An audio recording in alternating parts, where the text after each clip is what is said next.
What's up, Nelly? What's up? Kelsey, what's going on? Good to see you. We got Michigan coming in. What type of challenge do they kind of bring to the table? It's the next dual meet, and the challenge is putting our best team on the mat and performing our best. You're starting to get a little health back, and that's great, but still got to perform, no matter who you put out there. Do you feel like you get closer to? I'm saying if we are or if we aren't, we still got to perform. That's the challenge. And been a little up and down maybe. Need to keep that high level consistency going. How's that? You mentioned how unique this year has been with regards to injuries. From a coach's perspective, just how frustrating has maybe the lack of consistency been? I don't think it's frustrating. I think frustration is something that you can control, or if you are frustrated, then you turn it into, why are you frustrated, and then solve the problem. I don't think frustration is relevant necessarily. I think it is something you have to deal with, and if it becomes relevant, then you're probably beyond repair, and that's not the case at all. We have guys that love to compete. I know that, and I also know that when you love to compete, you want to feel good. But I also know that in high-level competitions, you're not always going to feel good. And the best are the ones that can put some of those negatives to the side and persevere no matter what. And that's what we work on every day. Brody's had to overcome some things. Who's this that? season. How has he kind Who's of that? Brody? Oh, okay, sorry. Brody Tusky. How has he kind of settled in now that he's kind of been an upright, more regular?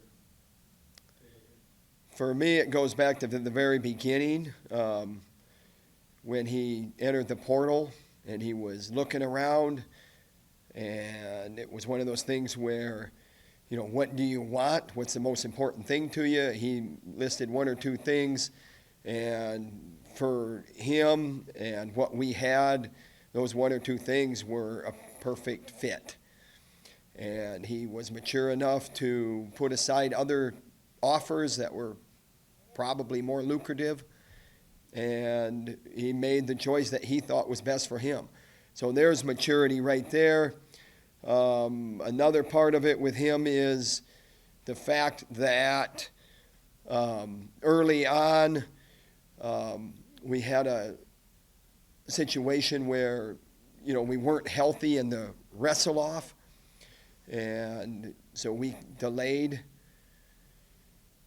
3 or 4 days and basically told him with 48 hours or 72 hours notice that he was going to have a separate schedule, and he didn't even blink. And he just basically said, time, place, and I'm there. And when you have that, there's maturity there, and there's, no drama, and there's evenness, and those are all good ingredients for being able to overcome some things. And then you start to talk about things that he's overcome. So challenges with, the health issues that he's had, and he just looks him straight in the eye. He's a guy that you recruited when he was in high school, Brody. You recruit him the second time. What were the major differences with him? The first time we wanted him bad. I'm not sure that, for whatever reason, if he heard in his own ears that we wanted him bad, or if we didn't communicate well enough to let him know that we wanted him bad. A lot of times things get lost.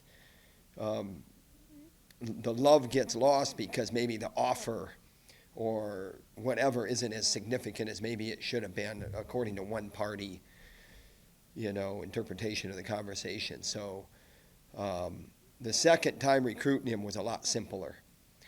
It was, what do you want? What's important to you? Here's our strength. And those two lined up. And so it was a matter of him taking a leap of faith. And that's what he did. Drake Rhodes has been in the lineup the past 3 dual meets. How do you think this experience is going to benefit him? I think with that new rule, I think the experience benefits Riggins also. It's benefited Franklin. It's different when you're a true freshman and you're competing in open tournaments. You weigh in at 7 o'clock in the morning, you have a 2-hour weigh-in to 9 o'clock first round, and it goes all day, and the finals are at 5 or 6 or 8 o'clock at night. You're weighing in a 1-hour weigh-in in a dual meet in a packed house, on the road, a packed house. The stakes are very high. You can draw your own conclusion on the benefit for that. The biggest thing for Drake Rhodes is that with the health of where we're at there at that weight class, we got to be really, really smart that we don't burn his red shirt. And you say, smart, well, how do you know if you burn it? You got to know whether you're burning his red shirt or not. Yeah, we know, but we also got to put a able competitor out there. So we're getting to the point now where we're getting to the nitty-gritty. And we got 2 dual meets left. I think he's got 1 date left. So, how do you put an 84-pounder on the mat if it's not Abe Assad? And after this week, Drake Rhodes will burn his red shirt. So we got to be really, really smart. We got to figure something out. What has Drake and some of these other true freshmen shown you with opportunities that you guys have given? They don't hesitate. Biggest thing is it's been all hands on deck.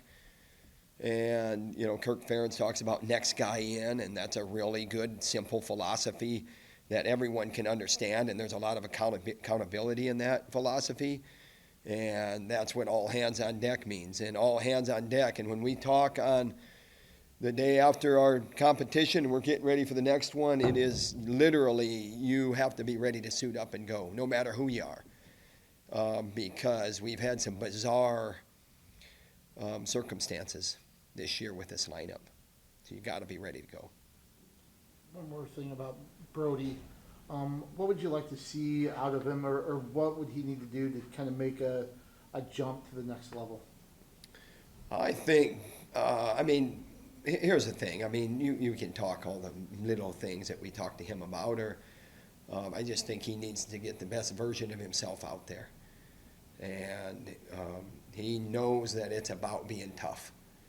And he is a very competitive